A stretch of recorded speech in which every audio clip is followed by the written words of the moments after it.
자, 그러면 이제 소설의 내용을 한번 봅시다. 어떻게? 인물 중심으로. 어떻게? 대사에 유의하면서. 어떻게? 장면별로 나누어서. 장면은 배경이 바뀌거나 새로운 인물이 등장하면 바뀝니다. 그죠? 첫 번째 장면부터 한번 볼게요. 김시섭의 이생규장전.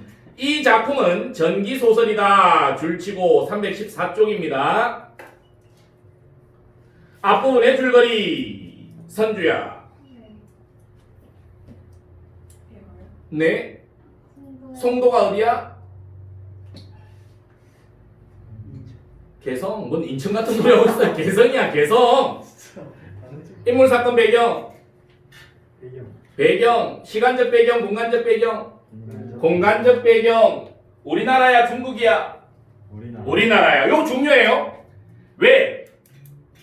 수많은 고전 소설들이 배경이 중국인데 이 소설은 배경이 우리나라입니다. 알겠습니까? 네. 국학에 다니는 이서생은 네모 이생이죠. 우연히 담너머를 엿보다가 밑에다가 제목 담너머를 엿본다 규장이죠. 실을 읊는 최여인을 보게 된다.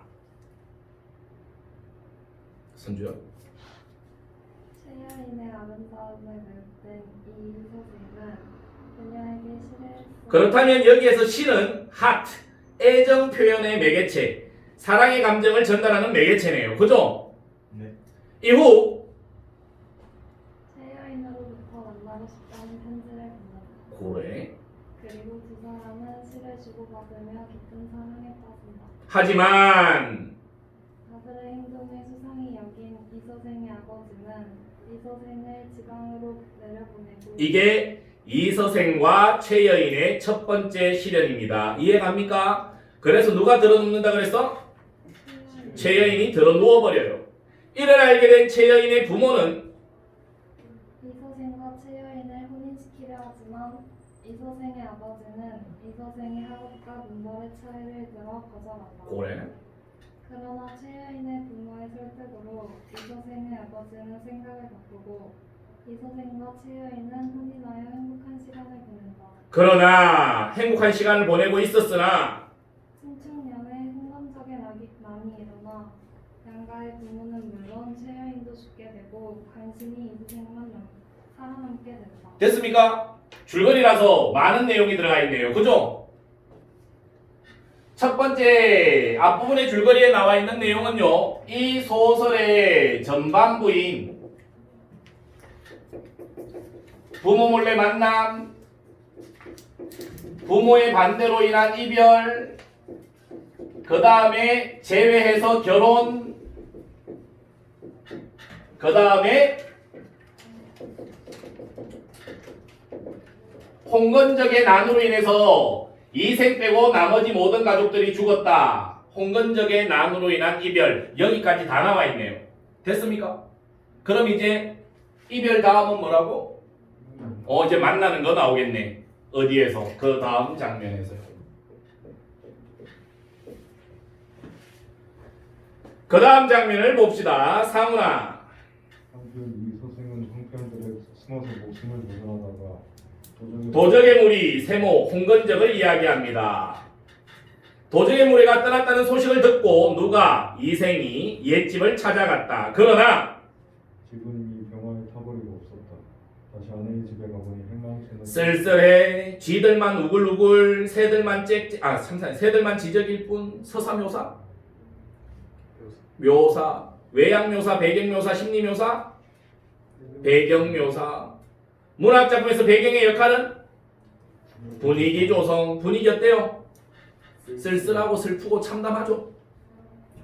그는 동그라미 이생입니다. 슬픔을 견디지 못해 작은 두성에 올라가서 눈물을 거두고 길게 한숨을 쉬며 나의 전문적으로 앉아서 지난날의 즐겁던 일들을 생각해보니 완전히 한바탕 꿈만 같다. 뭐가 꿈만 같아? 지난날에 이때의 이 즐거웠던 일, 이게 다 꿈처럼 사라지고 말았네. 우리 구운왕 할 때 했잖아요. 인생에 있어서 항상 그대로 있는 게 있습니까? 없습니까? 없죠. 그러니까 여기서의 꿈은 무상감을 드러내는 거죠. 이해갑니까? 네. 두 번째 장면 누구에 대한 이야기냐? 이생에 대한 이야기입니다. 이생이 지난 날을 떠올려 봤지만 그 지난 날은 꿈처럼 사라지고 없어요. 그죠? 사자성어로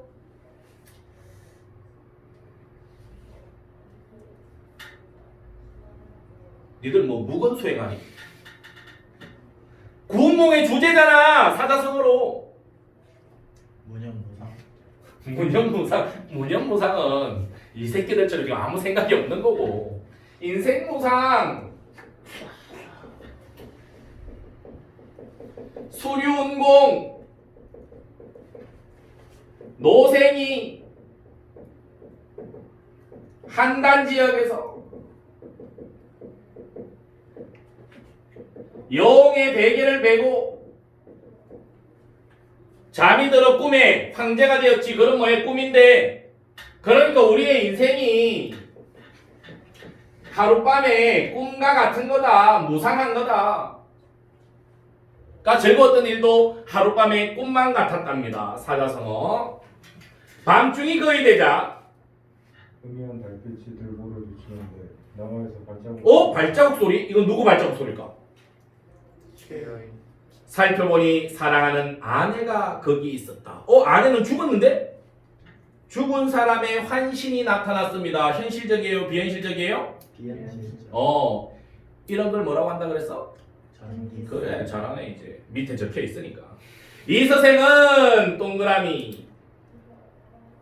그녀가 이미 이승이 없는 사람. 그 사람은 이미 이성 사람이 아니라는 걸 적어라. 이성적으로는 알고 있어요. 그죠? 하지만 너무나 사랑하는 마음, 밑에다가 감성. 감성이 이성을 앞서기 때문에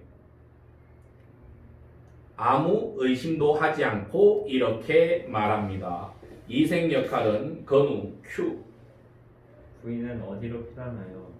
목표를 보잖아요. 뭘 목소리를 보존해? 이미 죽었는데. 그러니까 이성적으로는 죽은 사람을 알고 있지만 감성이 앞서서 죽었다는 걸 인정을 안 하는 거죠. 이해갑니까? 네. 됐습니까? 여인은 이 선생이 손을 잡고 한번 행복하다고 그 사정을 얘기했다. 자, 여인이 얘기하는 거 들어봅시다. 여인 역할은 여인 한 명밖에 없네. 민준아, 쟤 잘해. 여자 목소리 들어봐. 장난 아니다. 큐. 저는 본디 양파에서로서 어릴 때부터 가정의 교훈을 받아 자수와 바느질에 힘썼고 시서와 이법을 배웠으므로 그 중에 법도만 알았을 뿐 어찌 집밖의 일을 알겠습니까? 서리법. 저는 집 밖의 일은 몰랐어요.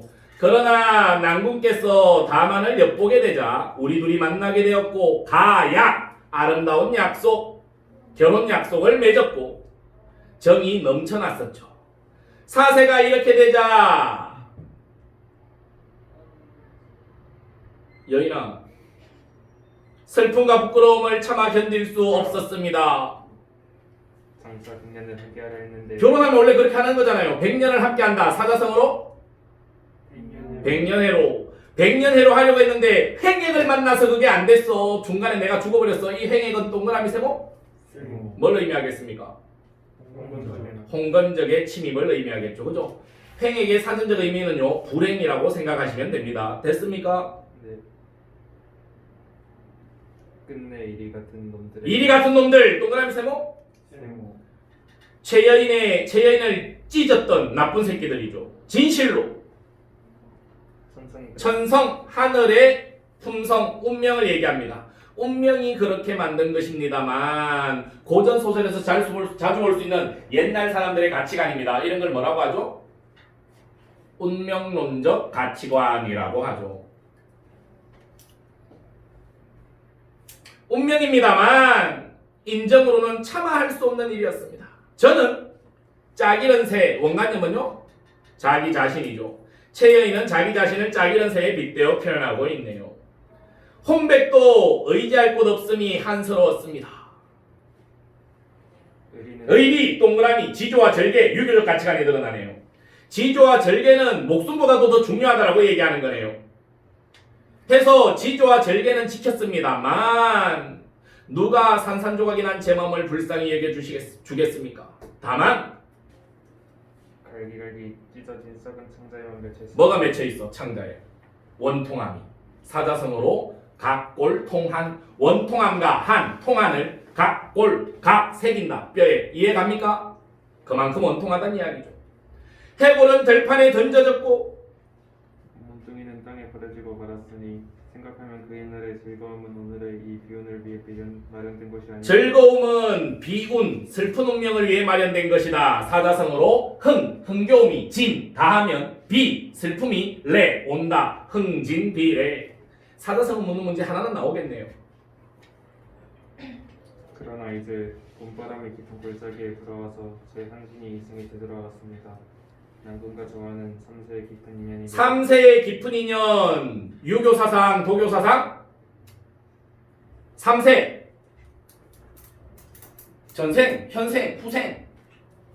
유교야, 도교야. 어? 도교. 오, 불교 사상입니다. 이 새끼들아. 3세의 깊은 인연이 맺어져 있는 몸. 이 불교의 연기설이라고 하잖아, 인연. 오랫동안 맺지 못한 정을 이제 되살려서 결코 옛날의 병세를 저버리지 않겠습니다. 남국께서 지금도 3세의 인연을 알아주신다면 끝내 거의 보실 겁니다. 남국께서는 허락해 주시겠습니다. Of course. 그것은 본디나의 소원이요. 됐네 그럼. 그지? 이었고 이야기가 상훈아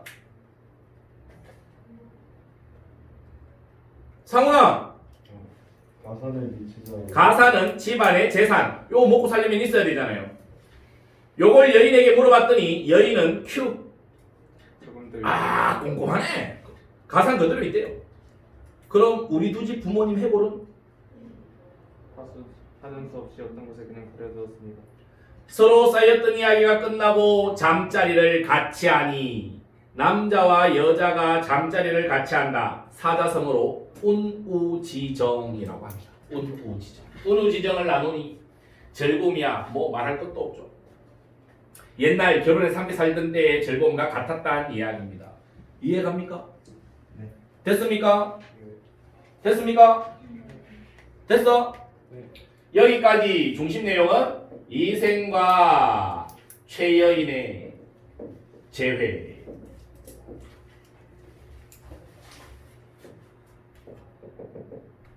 산 사람과 죽은 사람이 다시 만나서 옛날과 같이 이때와 같이 운우지정을 나눕니다. 이걸 왜 운우지정이라고 하냐면요.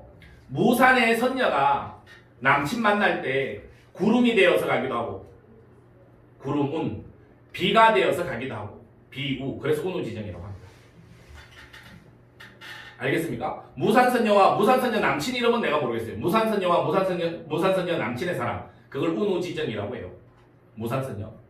제가 이 얘기 왜 하겠습니까? 뒤에 나오니까요. 됐습니까? 그 다음 다달락으로 가봅시다. 316조 다달락. 지민아. 이튿날 여인은 이 서생과 함께 나서 내장한 곳을 찾으니 거기에는 그래서 이제 부모님 해골 수습하고 제사 지내고 모든 예절을 마칩니다. 어떤 사상 드러나니? 불교 사상, 도교 사상? 유교? 유교 사상 드러나네요. 317조 이 작품의 사상적 배경 유교, 불교, 도교 셋 다 드러납니다. 됐습니까? 맨 밑에 최여인의 한생이 갖는 의미 별표. 최여인의 한생.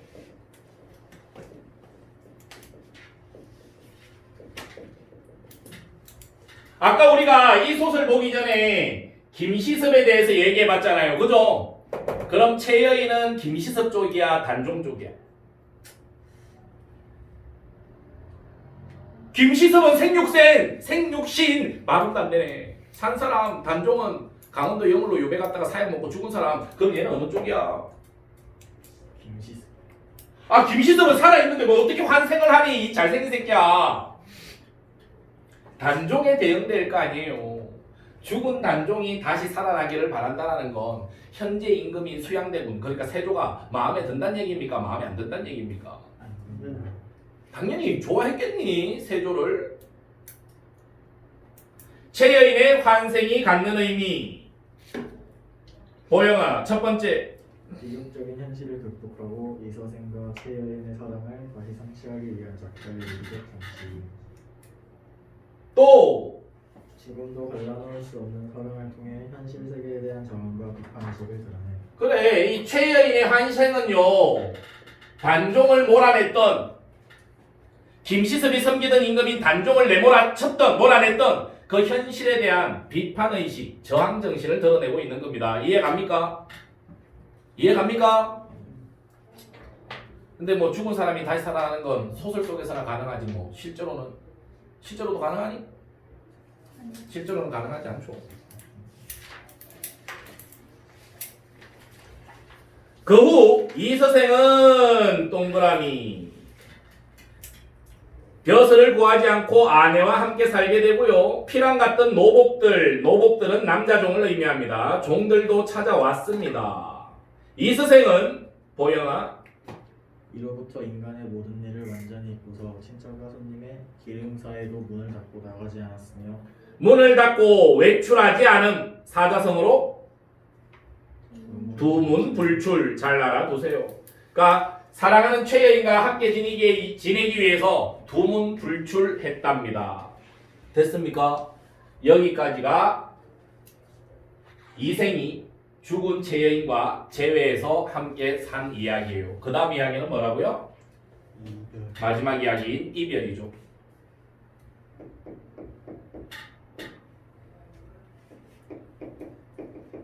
그러니까 이 이야기의 결말입니다. 슬프네요. 비극적 결말이네요. 어느덧 몇 해가 지난 어느 날 저녁, 이렇게 시간적 배경이 나오면 사건이 나옵니다. 여인은 동그라미 이서생에게 말합니다. 큐. 3번이나 가약을 맺었습니다. 3번이나 가약을 맺었어? 엄마 아빠 몰래, 그 다음에 결혼, 그 다음에 죽고 나서 다시 만남. 그지? 세상이는 뜻대로 되지 않았으므로 즐거움도 더하기 전에 슬픈 이별이 갑자기 닥쳐왔습니다. 즐거움이 다하기도 전에, 원래 흥이 다하고 난 다음에 비례해야 되는데 즐거움도 아직 다 안 끝났는데 슬픈 이별이 닥쳐왔대요. 좋은 일에는 마가 끼게 마련이다. 사자성어로 호사다나. 이서생은 깜놀해서 무슨 까닭으로 그런 말씀하시오? 여인아, 저승길은 피할 수가 없습니다. 운명이니까요. 하나님께서 저와 남군의 연분이 끊어지지 않아 자, 우리 둘의 연분은 아직 끊어지지 않았다. 두 번째, 최여인은 전생에 아무런 죄도 짓지 않았다. 이 두 가지 이유가 최여인이 환생할 수 있었던 이유입니다. 이유가 제시되어 있으니까 필연성을 부여한다라고 얘기하죠. 이해갑니까? 최여인이 전생에 지은 죄가 없고 최여인과 이생의 인연이 아직 끝나지 않았기 때문에 원인, 결과적으로 환생할 수 있었다라는 겁니다. 그러나 오랫동안 인간 세상에서 머물러 있으면서 산 사람을 유혹할 수는 없습니다. 하더니 시비가 아니고 임마. 시비는요 계집종, 여자종입니다. 아까 노복은 남자종이라고 그랬죠. 시비는 여자종. 노복, 시비 합치면 노비 혹은 비복. 그러면 남자종, 여자종 합쳐서 얘기하는 겁니다. 노비. 이해가니? 시비에게 명을 하여 술을 울리게 하고는 옥루춘곡에 이 곡에 맞추어 노래를 지어 줄치고 밑에다가 삽입시. 이제 삽입시가 나오네요. 됐습니까? 봅시다. 어떤 내용인지 보자. 여인의 목소리를 해야지. 여인의 시니까. 도적대 밀려와서 도적대 동그라미 세모 홍건적이네요. 그죠? 처참한 싸움터에 일어난 사건이니 일어난 사건이면 이 사건과 관련된 인물의 심리가 나온다 그랬지. 그치? 이 사건이 좋아 안 좋아? 그러면 인물의 심리가 좋겠니 안 좋겠니? 안 좋겠죠. 원앙도 짝을 잃었네. 원앙의 원관념은 짝을 잃은 이서생 혹은 최여인이겠죠. 여기저기 흩어진 해골 그 누가 묻어주리. 보니 그 이후는 하소연도 할 것 없네. 됐습니까? 됐습니까? 네. 비극적 상황으로 인한 비애, 슬픔이네요. 그죠? 계속. 슬프다. 정서의 직접적 표출, 간접적 표출, 직접적 표출. 슬프다. 이 내 몸은 왜요? 무산선녀가 될 수 없으니까. 내가 무산선녀가 될 수 있다면 아까 어떻게 한다 그랬니? 남친한테 우 그룹으로 B로 가서 만나면 되잖아요. 그죠? 근데 나는 무산선녀가 될 수 없거든요. 그러니까 이 무산선녀는요, 화자와 대비되는 존재로 화자에게 있어서는 부러움의 대상이겠죠. 됐습니까? 네. 됐습니까? 네. 슬프다. 이 내 몸은 무산선녀 될 수 없고 깨진 거 깨진 거울. 갈라요. 깨다는 한자로 뭐죠? 뭐야 이거?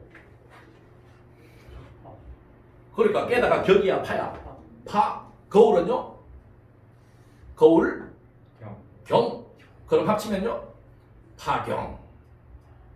연예인 누구누구 결혼 13년 만에 파경 맞아. 이해가니? 깨진 구월은 이별을 의미합니다. 아직 이별하기 전인데요. 그죠? 그러니까 삽입시의 기는 두 번째. 아까 얘기했죠. 앞으로 전개될 사건을 암시하기도 한다고요. 그러니까 둘이 이제 이별할 거란 얘기죠. 이해갑니까? 네. 깨진 거울 갈라지니 마음만 쓰라리네. 다시 이별해야 하는 슬픔, 옆에다가 이별 암시. 이로부터 작별하면 우리 둘 아득해질 거고요. 저승과 이성 사이 거리감이 커져. 저승과 이성 사이 소식조차 막히리라. 저승과 이성 사이의 거리감을 드러낸 표현입니다. 이해갑니까? 네. 됐습니까? 노래를 한 곡 부를 때마다 눈물이 나서 곡조를 옥루충곡인가요? 이루지 못했다. 이서생 또한 슬픔을 걷잡지 못하면서 이서생 역할은 보영아. 나도 차라리 부인과 함께 함천으로 갔으면 하고 어찌 무료의 홀로 여생을 보내겠어. 서리법 혼자 살 수 없으니까 같이 죽자. 지난번에 난리를 겪고 난 후에 친척과 노국들이 각각 서로 흩어지고 사자성어 풍비박산 다 흩어졌었는데 돌아가신 부모님의 해골이며 이런 것들 부인 아니었으면 예절로서 장사 지내지도 못했을 거야. 그지? 됐어? 네. 부인은 이성에서 오래 살다가 100년 후에 나랑 같이 세상을 떠나는 것이 어떻겠소? 하고 제안하네요. 그죠? 그랬더니 최여인 큐. 난군의 수명은 아직 남아있으나 저는 이미 저승의 명부에 명부 한자로 잘 봐라. 명부 한자 봤니? 봤어? 네. 이 명부는요 이름을 적어놓은 장부입니다. 책이죠. 이름을 적어놓은 책 출석부 할 때 부자예요. 요 부자가 달라지면 저승세계를 명부라고도 합니다. 알겠습니까? 저는 이미 저승의 이름책에 이름이 실려 있으니 오래 머물러 있을 수가 없습니다. 만약 굳이 인간 세상을 그리워해서 미련에 가진다면 저승의 법에 위반됩니다. 그렇게 되면 죄가 저뿐만 아니라 오빠한테도 미칠지 몰라요. 저 먼저 갈게요. 오빠 안녕 하고 사라지고 맙니다. 이서생은 아내가 말한 대로 그녀의 해고를 거두어서 장사를 지내주고요. 그 후 이서생 역시 병이 나서 죽고 맙니다. 이 사실을 들은 사람들은 모두 슬퍼하고 탄식하면서 그들의 절기를 상하지 않는 사람이 없었다. 설화적 결말. 됐습니까? 네. 됐습니까?